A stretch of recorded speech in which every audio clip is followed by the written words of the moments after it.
je me suis dit que ça serait peut-être pas mal d'entendre d'autres personnes exprimer leurs propres actions sur la solidarité dans des domaines qui sont d'ailleurs différents. Et donc, autour de cette table, on va demander aux gens de nous dire quelles idées ils se font de la solidarité de ces expressions. Et donc, nous avons Frédéric Chaudier, tout de suite à ma droite, auteur, réalisateur, cinéaste, qui a travaillé, si je ne m'abuse, sur la fin de vie, et qui fait un super film que j'attends avec impatience, qui s'appelle, à moins que le titre ait changé, Révolution Sida, et qui, je pense, va nous en apprendre beaucoup, même à nous médecins qui pensons que le problème est réglé chez nous. Et il nous dira dans un instant ce qui se passe dans ce domaine-là. À l'autre bout de la table, on a Honoré Carlesimo, qui a travaillé beaucoup sur la solidarité auprès des enfants et va nous parler de cette expérience, magnifique expérience. Et je crois qu'on a beaucoup à apprendre de ce qu'il a fait de son côté. Et puis, on a deux membres bénévoles au milieu de la table qui travaillent pour Action. Jean-Philippe Collet, qui est un fidèle parmi les fidèles depuis, je ne sais pas combien de temps, 20 ans, 25 ans, et qui est donc voilà, membre bénévole d'Action et qui fait plein de choses pour Action. Et puis, le trésorier d'Action. Je voulais quand même qu'il y ait un des membres du conseil d'administration qui nous explique pourquoi il vient faire ce boulot insupportable. Il a autre chose à faire. Et donc, Henri Paul, qui a travaillé à la Cour des comptes et qui vient de la quitter, nous surveille, mais nous aide beaucoup surtout. Et donc, il nous dira pourquoi il fait ça auprès d'Action. Voilà, et bien on va peut-être commencer par Frédéric. Peut-être qu'on a besoin de savoir ce qui se passe dans un monde en dehors du cardiovasculaire et savoir un peu ce que vous avez fait, ce que vous faites, parce que je pense qu'on a beaucoup à apprendre. Alors, c'est là, hein. Oui. Ici. Ça marche. Vous m'entendez ou pas? Très bien. Super. Alors, je suis pas sûr d'être totalement légitime à être à cette tribune, mais je vais essayer quand même de dire des choses à peu près sensées. Le travail que je fais depuis plusieurs années dans le domaine documentaire, un travail qui a un lien avec le domaine de la santé et plus largement sur la fragilité des êtres, les êtres en fragilité et la manière qu'a la société de les prendre en compte ou non. Il se trouve que je ne fais pas exception à la règle, et d'ailleurs c'est peut-être la seule légitimité que j'ai réellement à m'exprimer ici, c'est que je suis passé par le service du professeur Montalesco et que moi aussi je me suis retrouvé dans un état de fragilité à un moment donné.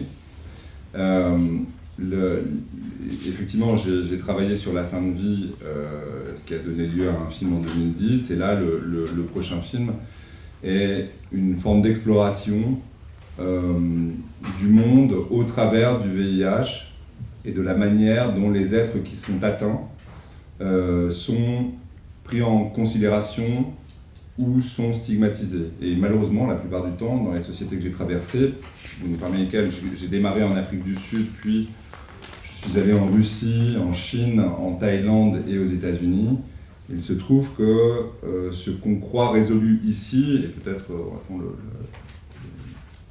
le temps de l'aborder brièvement, mais ce qu'on croit résolu ici ne l'est absolument pas dans beaucoup d'autres pays du monde.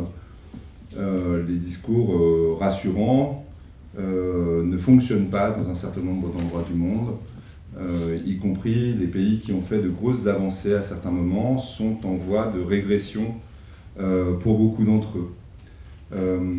Et il y a même des projets politiques qui tendent à non pas avoir pour ambition d'éradiquer un virus, mais plus d'éradiquer les populations qui en sont les victimes. Donc voilà, donc moi l'objet de mon travail, il est d'explorer par ce biais particulier un état du monde, en tous les cas celui que je perçois, et qui ne me contente pas bien entendu, et au travers de cette démarche de faire acte de transmission, parce qu'il se trouve que j'ai 3 enfants et que j'aimerais bien aussi qu'eux aussi, à un moment donné, puissent agir à leur mesure sur ce monde qui n'est pas tout à fait celui qu'on pourrait rêver, dans plein d'endroits en tous les cas.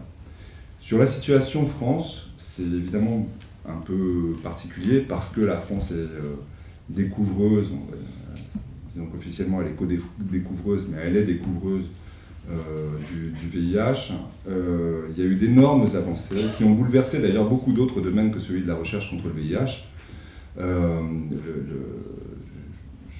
On parlait précédemment de la fin de vie. Les soins palliatifs sont quand même assez directement issus, malheureusement pour les victimes, encore une fois, du VIH et qui ont évolué en stade sida. Mais les soins palliatifs ont considérablement progressé et ont connu une expansion considérable à la faveur, entre de gros guillemets, de l'explosion de cette épidémie. Donc, il y a eu aussi tout un rapport entre le patient ou le soignant soigné qui a considérablement évolué, alors là pour le coup grâce à cette maladie, et le soigner en sachant bien souvent au moins autant, voire plus que, en tous les cas dans tous les premiers temps de la maladie, que le soignant. Donc c'est une maladie très particulière à cet égard, un virus très particulier à cet égard, qui a créé des bouleversements considérables dans les sociétés dans lesquelles il est apparu, et qui ont réussi à le juguler jusqu'à un certain point, et puis depuis un certain temps, depuis 1996, il y a des thérapies qui existent et qui font que ça bascule au stade d'une maladie chronique, et donc il y a une forme de désintérêt dans notre pays en tous les cas, ainsi que dans le reste de l'Europe, dans laquelle un certain nombre de pays connaissent des recrudescences de cas. Donc, c'est comme toujours, c'est-à-dire que les choses que l'on croit gagner ne le sont jamais tout à fait, et en ça aussi, c'est un virus qui fait enseignement, qu'il y a toujours une sorte de veille à conserver, et par extension, on peut aller dans bien d'autres domaines, hein, la démocratie en est un, mais les droits de l'individu, ce virus les met en lumière de manière très très particulière lorsqu'ils sont bafoués ou lorsqu'ils sont préservés. Donc c'est voilà, mon terrain de recherche, on va dire, et là, au travers de ce second film dans l'univers au sens très large hein, de la santé, parce que mon film n'a rien de médical, hein, c'est un film qui est éminemment politique et qui est assez souvent en colère parce que les traitements réservés à toutes ces personnes, parce qu'elles ont une orientation sexuelle, une couleur de peau, que sais-je, leur traitement n'est pas un traitement approprié. Donc les droits de l'homme sont bien souvent bafoués. Donc au travers d'un virus, en fait, c'est une porte d'entrée un peu particulière pour regarder le monde et la majorité de ce monde qui a des droits qui sont un peu entamés quand même, il faut bien le dire.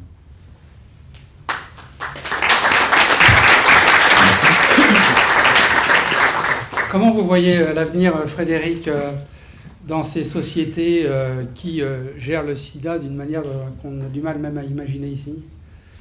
Alors, c'est malheureusement, et d'ailleurs l'un des coproducteurs principaux de mon film, en l'occurrence Orange Studio, trouve que le film est un peu sombre. Alors de fait, on ne lui avait pas vendu une comédie initialement. Hein.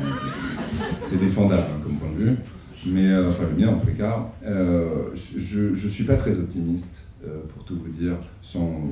Je suis optimiste, mais pas forcément dans cette génération-là. C'est-à-dire que je pense qu'il y a une phase de mutation qui est tellement sévère, tellement considérable, que par rapport au virus, à ce virus-là en particulier, je ne pense pas une seule seconde qu'il y ait une éradication de mon vivant. Ce qui est un peu triste, mais c'est quand même comme ça que je le perçois. C'est aussi pour une autre raison. Parce que ce que traduit aussi ce virus et cette lutte-là, qui a quand même considérablement progressé pendant de nombreuses années et qui là est en repli, c'est que les systèmes de santé qui portent cette lutte sont eux-mêmes menacés, mais altérés, même dans nombre d'endroits. Et c'est probablement la chose la plus inquiétante que révèle le virus, c'est-à-dire que sans les systèmes de santé qui contribue à cette lutte, il ne peut que rebondir et progresser. L'un des meilleurs exemples, je vais mettre de côté la Russie, la Chine, bon, mais les États-Unis, c'est quand même incroyable ce qui s'y passe. Et c'est même pas lié directement à Trump. Hein. Je veux dire, Trump, je ne vais pas répéter la phrase de De Niro qu'il a dit hier ou avant-hier. Hein. Mais vous la connaissez pas? Non. C'est très simple, hein, ça tient en 2 mots, c'est fuck Trump. Super facile. Mais c'est même indépendant de lui, c'est que dans plusieurs villes aux États-Unis, qui ont été les plus sévèrement touchées d'ailleurs, hein, que ce soit San Francisco ou plus largement encore New York, il y a eu une réaction associative, une réaction des politiques qui a été assez admirable. Même si le chantier était énorme, ça a pris trop de temps, il y a eu beaucoup trop de morts, etc., etc. Mais malgré tout, il y a eu des décisions politiques qui ont été très fortes et qui ont été initiées par les ONG, la société civile qui s'est mobilisée. Donc il y a tout un tas de dispositifs, y compris concernant par exemple les sans-abri, qui ont été pendant très longtemps aussi vecteurs de l'épidémie. Il y a eu des décisions de la municipalité, de l'État de New York, pour les mettre à l'abri, les mettre sous traitement, de manière à ce qu'ils cessent, par voie de conséquence, de transmettre le virus au reste de la population. Donc c'est à la fois bon pour eux, bon pour l'ensemble de la population. Sauf que ça tient à la fois sur des financements d'État, de l'État de New York, de la ville de New York, mais aussi des financements fédéraux et des financements du système de santé global fédéral aux États-Unis. À partir du moment où il y a assèchement de ces systèmes de santé et de ces contributions, ça veut dire que ça met en péril l'ensemble des avancées qui ont eu lieu jusqu'à présent, en particulier dans une ville comme celle de New York, qui a pour projet en 2020 d'avoir éradiqué, qu'il n'y ait plus de transmission du tout du virus. Ce qui est un succès assez inédit quand même. Enfin, je parle sous contrôle de la médecine, hein. Mais dans l'histoire de la médecine, il y a quand même peu de cas qui ont connu en si peu de temps une capacité à éradiquer. Et là, par le politique, cette possibilité va être probablement retirée. Donc, voilà, on voit bien que dans un pays aussi avancé, aussi riche, parce que c'est insolent la richesse qu'il y a dans ce pays, entre autres, on voit bien que, y compris dans ce pays, les choses ne sont pas gagnées. Voilà. Donc je suis assez peu optimiste. Oui, j'avais compris. Pardon, je suis désolé. Non, c'est bien. Non, c'est pour ça que vous êtes là, Frédéric. Pour casser l'ambiance. Voilà. Non, vous êtes là pour l'engagement d'un cinéaste sur une cause où la solidarité est mise en défaut. Et c'est bien ça le problème. Est-ce qu'il y a des questions pour Frédéric Chaudier? Pas de questions. On va continuer peut-être. Mais en tout cas, l'engagement de la société civile, vous en êtes un exemple. Et je pense que même si les finances s'assèchent, comme vous le disiez, il y a toujours la solidarité civile avec, on a notre grand témoin Alexandre Jardin, souvent les initiatives transversales qui permettent de réveiller un peu les consciences. Et je pense que c'est important. Et donc je voudrais me tourner vers mon ami Honoré Carlesimo, qui est aussi un exemple vivant de cette solidarité, et qui en est un grand témoin, et qui préside la fondation Louis Carlesimo, c'est le nom de son frère, depuis 35 ans. Et c'est un peu l'inspecteur Colombo de la solidarité. Et j'aimerais bien que tu nous racontes comment tu fais, parce que lui, il a simplement un petit calepin, un crayon, et puis il se débrouille, et il arrive à organiser plein de voyages pour les enfants. Et j'aimerais bien que tu nous dises si ce qu'on fait c'est bien, comment on peut faire pour s'améliorer, etc., etc. Merci, professeur. Si je peux me permettre j'ai toujours été très sensible aux problèmes humanitaires, caritatifs. Le bénévolat m'a toujours marqué. Et avant que cet accident arrive, donc qui est le décès de mon frère, et après, bien sûr, j'ai été pompier volontaire pendant une 40aine d'années. Où j'étais aux aéroports de Paris, on s'occupait de l'association des donneurs de sang, enfin, de la Croix-Rouge et tout un tas de choses. Et je croyais, avec ces activités annexes, avoir fait le tour de la misère. C'était faux. La vraie misère, c'est quand vous vous retrouvez avec un frère à 40 ans qui part en 6 mois de temps, avec 2 enfants en bas âge, des parents d'un certain âge, et qu'en 6 mois de temps, quand le médecin vous dit à la première consultation, prenez vos dispositions et prévenez la famille. Je dis, mais docteur, vous plaisantez? Il dit, jamais, monsieur, avec ce genre de choses. À partir de là, j'ai eu un moment de... Bon, et puis, avec le temps, il a fallu se rendre à l'évidence, et effectivement, il a fallu commencer à s'organiser. Il avait une petite affaire, un petit garage avec 5-6 employés. Le président de l'aéroport de Paris, à qui j'ai fait part de ses soucis qui se préparaient, m'a dit, écoutez, prenez le temps qu'il vous faut. Donc, dans la journée, bref, j'ai pu mener de front ce combat. Il est évident, il est arrivé ce qui est arrivé en 6 mois de temps. Hein. Et puis, à partir de là, je dis, j'étais pompier, je croyais avoir vu la misère, j'ai ramassé des morts.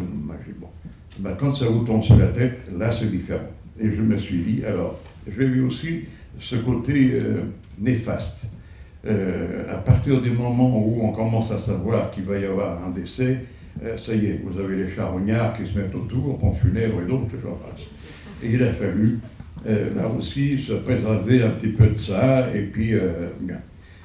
Tout ça, ça m'a servi, je dirais, d'expérience, parce que, par la suite, pour éviter que ces choses-là se produisent, on a créé une petite équipe de copains, médecins, du fait que j'étais pompier volontaire, on allait beaucoup dans les hôpitaux, ce qui faisait qu'on avait un certain roulement avec les médecins, les infirmières, et ainsi de suite, à qui d'ailleurs je tire un grand coup de chapeau. Et j'ai dit, écoutez les copains, je sens que je vais bientôt être dans la mouise, s'il se passe quelque chose, il dit, écoute, tu fais, on te suit. Et effectivement, notre association aujourd'hui, elle a 37 ans. On a commencé au départ avec rien. C'est pas qu'aujourd'hui on a grand-chose. Mais nous avons fait le premier spectacle de clown dans les hôpitaux, à l'Institut Gustave Roussy à Villejuif. Une chose, j'insiste, nous sommes encore tous des bénévoles. Du professeur Jean-Philippe qui nous accompagne de temps en temps, les médecins, les clowns, des artistes, Pierre Perret, Gilbert Montagnier et d'autres. Et ces gens-là, petit à petit, ils vous jugent un petit peu à travers ce que vous faites, comment vous le faites et pour qui vous le faites. Et à partir de là, cette confiance monte. Et à travers ça, bien sûr, il y en a d'autres qui viennent vous rejoindre. Ce qui fait qu'aujourd'hui, nous faisons en gros entre 30 et 40 manifestations par an. Comme je vous disais tout à l'heure, excusez-moi, je vous donne un peu tout ça en vrac. Comme je disais tout à l'heure, étant un ancien cadre des aéroports de Paris, j'ai quand même gardé beaucoup de contacts avec certaines compagnies. Et moi, je me disais, ces gens-là, ils s'intéressent à toi parce que tu as un poste à responsabilité, ils pensent toujours avoir besoin. Je me suis trompé. Au moins 80% de ces gens-là, c'était une vraie amitié. Et qui, vous voyez, 35 ans après, les gens sont partis à la retraite, mais ils ont présenté, et voilà, ce qui nous amène à faire des choses incroyables. Je vais en citer que un ou deux. Il y a 2-3 ans maintenant, Madame Dominique Galto, pour ceux qui connaissent, c'est la responsable du service pédiatrique à l'Institut Gustave Roussy, m'appelle un jeudi. Elle me dit, Honoré, on a une gamine, Juliette, malheureusement, elle est en phase à faire une terminale, et son rêve, c'est de baigner avec les dauphins. Je lui vois le problème. Et puis, je prends. Parce qu'il faut dire qu'on réalise pas mal le rêve d'enfant, entre autres. Et je prends. Donc, j'appelle tout de suite, dans le sud, je ne me rappelle plus le nom, ça reviendra. Et puis il dit, non, pour monsieur, c'est fermé, nous ouvrons le 18 avril. Marie-Mande. J'ai écouté, il y a une urgence, est-ce que... Il m'a dit non, les animaux sont en soins, les bassins sont vides. On fait pas de miracle. Alors je l'appelle Dominique, je dis Dominique, écoute, il me dit mais non, tu nous as jamais habitués à ça. Je dis mais j'étais à voir le pape l'année dernière, je suis revenu, les là c'était toujours trop, il ne fait pas de miracle. Il me dit Et puis je devrais quand même parler en Floride. Et j'ai cherché, j'ai trouvé Portugal, Faro. J'appelle Faro. Et j'explique, alors eux aussi ils étaient fermés, mais ils étaient très attentifs à ce message. J'ai dit, écoutez, voilà, on a une jeune fille, 14 ans, qui est vraiment plus mal, mais son rêve, il dit, à un moment, je vois avec le directeur. Elle va avec le directeur, elle revient 2-3 minutes après. Exceptionnellement, nous allons ouvrir lundi le parc, et si vous êtes prêts, mardi, nous vous recevons. J'ai écouté beaucoup, je prends. Et c'était donc le jeudi. À partir de là, je rappelle Demi, que j'écoute, bon, quand j'ai trouvé, on va à Faro. Là, j'ai remis en route les réseaux que nous avions sur Orly, et c'était à la TAP, la compagnie portugaise qui allait au Portugal. Et malheureusement pour moi, 20 ans après, mais j'ai retrouvé quelques vieux costauds là. Il me dit, mais attends, mais c'est un tel qui a pris. On a monté la compagnie, nous fait 50% sur les billets. J'appelle les hôtels là-bas, quand j'ai exposé mon problème, tout le monde nous a consenti, non pas la gratuité, mais vraiment un tarif, ce qui fait qu'on est resté 3 jours, on est arrivé là, pour à peine 1 000 €. Donc hôtel, avion, le parc gratuit. Et il fallait voir l'intelligence de ces animaux. Je ne pensais pas un dauphin puisse être aussi intelligent. La môme, effectivement, les Portugais, ils nous ont pris. Donc il y avait la mère, une infirmière, moi et la petite. Ils nous ont pris, petit café, machin, et ils ont emmené la petite pour l'habiller. Et elle se met sur le bord du bassin avec une tristesse, elle était blanche. Mais je dis, nom de Dieu, merde, ils auraient quand même pu prévenir. Je ne comprenais pas cet état. Je dis, mais je n'étais pas au courant de tout. Et puis, bien, donc, à un moment donné, le dauphin, la môme, elle était sur le bord, le dauphin arrive, les dauphins arrivent, et puis la môme et le dauphin, elle ne bouge pas. Le dauphin a commencé, lui, à l'arroser. À partir de là, j'ai vu un petit sourire qui est venu aux lèvres de la petite, et le jeu a commencé. Ça a duré 2 heures. Je vous jure que c'était bien. Donc, on s'en va, les Portugais, super, ils ont fait un film, des goûters, des photos, tout ce que vous voulez. Et puis ils m'ont dit, c'est sympa parce qu'on a eu des associations qui sont venues, mais ils ne travaillaient pas comme ça, ils disent, vous revenez quand vous voulez, hein. J'exagère avec l'accent. Bien, on est rentré à Villejuif, donc c'était le mardi soir, le jeudi, excusez-moi, le jeudi, Madame Valto m'appelle vers 3 h de l'après-midi, il me dit, Honoré, Juliette est partie. Il dit, toi, mais elle attendait de réaliser son rêve pour partir. Donc ça, c'est une des...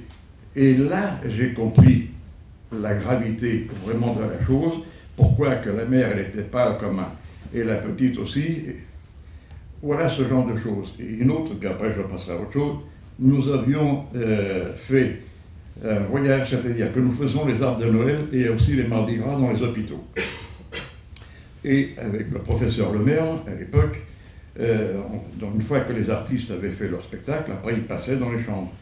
Et dans un couloir, je vois un grand sifflet, là, 15-16 ans, je dis, mais professeur, on ne l'a pas vu. Il dit, oui, malheureusement, il y a ça 30 ans, hein, 35.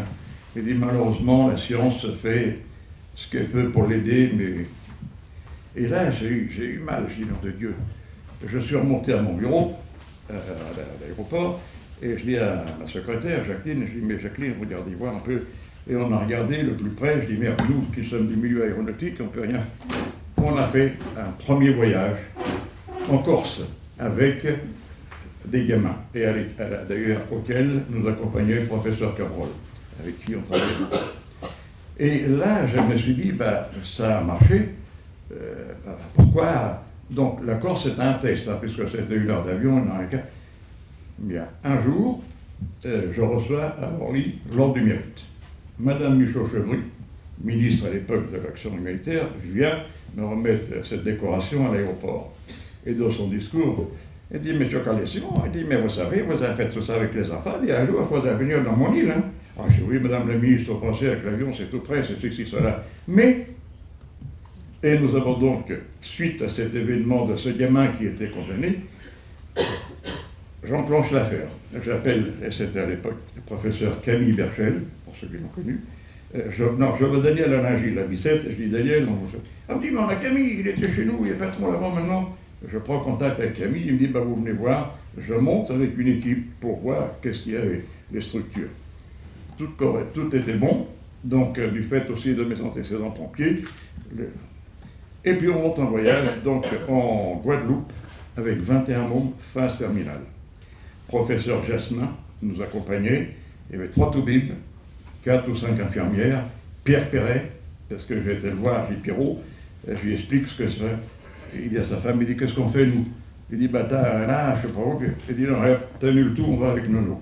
Donc, Pierre Perret est venu avec ses musiciens, professeur Jasmin, les toubibs, les clowns, et on est resté une semaine. Et bien, 3-4 mois après, le premier gamin est parti. Et aujourd'hui, Claude, maintenant qu'il est décédé, mais m'avait fait un message, on me dit Honoré, il dit, tu vois, grâce à cette opération, il y a un retour, je ne sais plus comment on appelle ça, ce qui fait qu'encore aujourd'hui, ça fait maintenant, je ne sais pas, une vingtaine d'années que cet événement a eu lieu, il y a encore 10 ou 11 gamins qui sont toujours là. Donc ce voyage a fait... Mais il y a eu autre chose, et là je voudrais vous féliciter et vous remercier parce que je l'ai eu à constater moi-même. Pendant ce voyage, Claude a vu autre chose. C'est-à-dire que quand on est arrivé, on s'est mis à l'hôtel et puis on s'est dit, bon, on se retrouve dans 10 minutes à la piscine, hein, d'accord. Et on voit ce grand sifflet, enfin je ne sais pas pour ceux qui ont connu Claude Jasmin, ce grand bonhomme, en maillot, en Marcel et en short en Bermuda. Et les gamins sont arrivés, monsieur le professeur, comment tu t'appelles toi? Ben, moi je m'appelle Antoine, ici il n'y a pas de professeur, toi c'est Antoine, moi c'est Claude. Et le soir, il y avait des gamins qui étaient en train de chahuter sur les genoux des professeurs. Et ça restait toute la semaine. Quand on est rentré, longtemps après, j'ai revu Claude, il me dit Honoré, tu ne peux pas savoir. Et les gamins qui venaient en consultation, et je dis salut Claude, mais non, on dit monsieur le professeur, il dit mais non maman, Claude c'est mon copain. Et là, il repartait bras sous avec le gamin, alors que ça va, il dit bon tu sais, on va te faire une petite piqûre, tu vois. Et il me dit on a beaucoup appris, et à partir de là, il avait fait une note de service pour justement, il me disait ben, on a 10 minutes, enfin ben, c'est vous qui pouvez, on a un certain temps pour une consultation. Et là, ça élargit, et ça avait drôlement. Ça, c'est ça. Et la dernière, après je vous passerai au retour, on fait un jour, à Villejuif, il y a, je crois qu'on a une vingtaine d'associations. Vous me dites encore, il faut que j'arrête. Hein. Bien, alors je vais passer au. Donc, sur les activités qui nous... Voilà, j'ai emmené un petit programme. C'est les plus importantes, par exemple, le 30 juin, nous avons, tous les ans, on fait une journée moto, Harley-Davidson, et là, on sort une soixantaine de gamins. Il y a 80 motos, grosso modo, et on sort... Là, cette année, il y a, je crois, 70. La préfecture de police partenaire, parce qu'il y a toujours 8 à 10 motards de la police qui ouvrent et qui ferment. Entre autres, je passe. Et puis, le plus gros, l'année dernière, nous avons fait, pour la 6e année, je crois, ou la 5e, un voyage en Laponie. On a fait le premier voyage avec 4 gamins. Et puis l'année dernière, nous avions 36 gamins. Et on a eu le plaisir d'avoir notre ami avec nous, professeur, car on a voulu, on travaille aussi avec les hôpitaux des dom-tom, c'est-à-dire qu'on fait des échanges. Mais on s'est dit, pour ces gamins qui ne connaissent pas la neige, on a invité 5 gamins de la Guadeloupe, de la Martinique, de la Guyane, de la Réunion, et on est parti à 36 gamins, toute une équipe médicale, les clowns et autres. Et cette année, nous repartons, cette fois-ci avec un avion. Nous avons 120 gamins qui partiront en Laponie, dont, pour la première fois, on emmènera aussi des enfants handicapés. Les hôpitaux nous ont sollicités et on est en train d'aménager les roulettes des chaises roulantes pour que les gamins qui sont en chaises roulantes... Voilà, bon, vous faites bien de m'arrêter. En tout cas...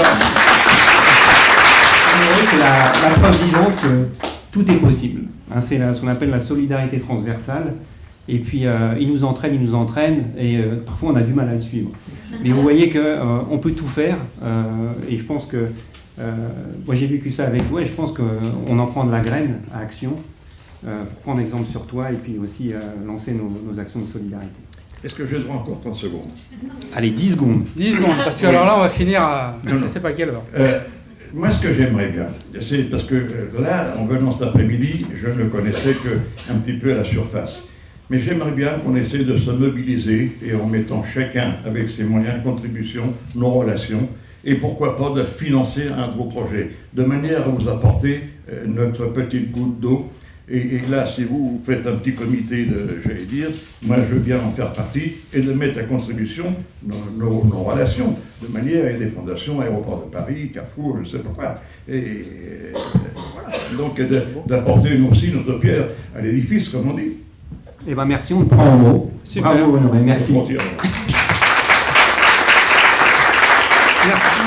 Merci beaucoup Honoré. On va finir avec Henri Paul qui va nous raconter qu'est-ce qu'il est venu faire dans dans cette galère avec nous. Il y avait sans doute d'autres choses à faire, mais on est bien content de l'avoir avec nous. Non, je pense qu'il est assez normal quand on a bénéficié de multiples privilèges, malgré tout, dans cette société, de donner un peu de son temps. C'est ce qu'on dit quand on est avocat, le pro bono, quoi. Donc le pro bono, c'est mon pro bono. Bon, voilà. Donc c'est un pro bono qui est aussi motivé par un certain nombre de rencontres personnelles. Alors ça m'a beaucoup intéressé ce que vous avez dit sur le sida, parce que en 1993, j'étais directeur de cabinet du ministre de la Santé. Et j'étais directeur adjoint de cabinet de la ministre des Affaires sociales, Simone Veil. Et donc j'ai eu à m'occuper du VIH, et j'ai eu à passer des heures entières avec les malades d'ACTUP. J'ai passé un temps fou. Et c'est peut-être pour un fonctionnaire, je dirais, la première fois où j'avais vraiment le contact avec le drame. J'en ai eu d'autres. On a eu la maladie de Creutzfeldt-Jakob, on a eu un certain nombre de crises sanitaires à gérer. Mais le drame était vraiment présent quand il s'agissait de discuter avec Klaus Welle, qui était un type qui était quasiment mourant et qui en même temps était un militant. Et quand vous avez dit que le VIH était de nature politique, j'ai très clairement senti ça, physiquement, puisque moi j'étais directeur de cabinet, donc j'étais le politique, mais en même temps le fonctionnaire. Mais il a fallu avoir, vis-à-vis du VIH, une approche purement politique. Et c'est pour ça que nous avons créé le SIDAction. Parce qu'en créant le SIDAction, on mettait sur la place médiatique la maladie. Après, d'autres l'ont fait peut-être différemment de nous, mais nous, on l'a fait pour ça. Donc c'est vraiment très clairement, ce que vous avez dit est très juste, et moi je suis aussi inquiet que vous, parce que je pense qu'on a aujourd'hui, par rapport à cette époque où la maladie n'avait pas de traitement, mais où on a commencé une vision empathique des malades, et ça a été très dur parce qu'il l'a refusé, on a aujourd'hui une montée des rejets. C'est très différent. C'est-à-dire que la société n'a pas envie de considérer ni les raisons pour lesquelles ils sont malades, ni vraiment s'intéresser à ces gens-là. Donc c'est tout à fait juste. Dans un certain nombre de pays, c'est clair, mais en France, malheureusement aussi.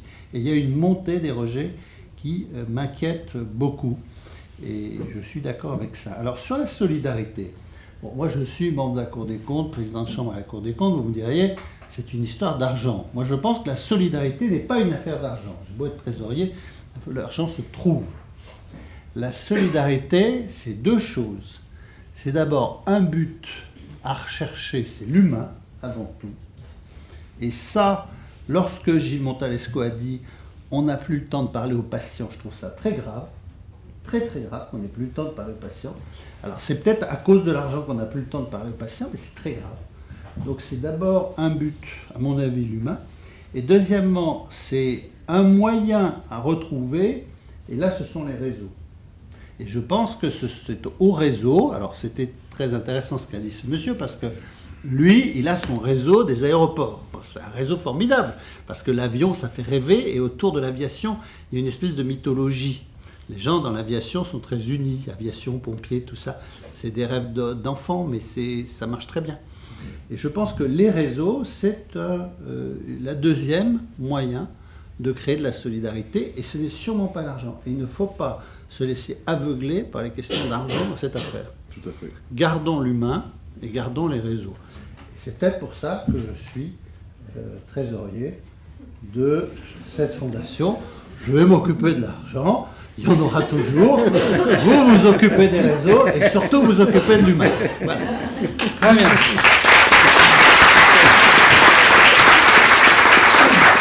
Eh bien, messieurs, merci beaucoup. C'était très utile de vous entendre sur un autre sujet que sur le cardiovasculaire.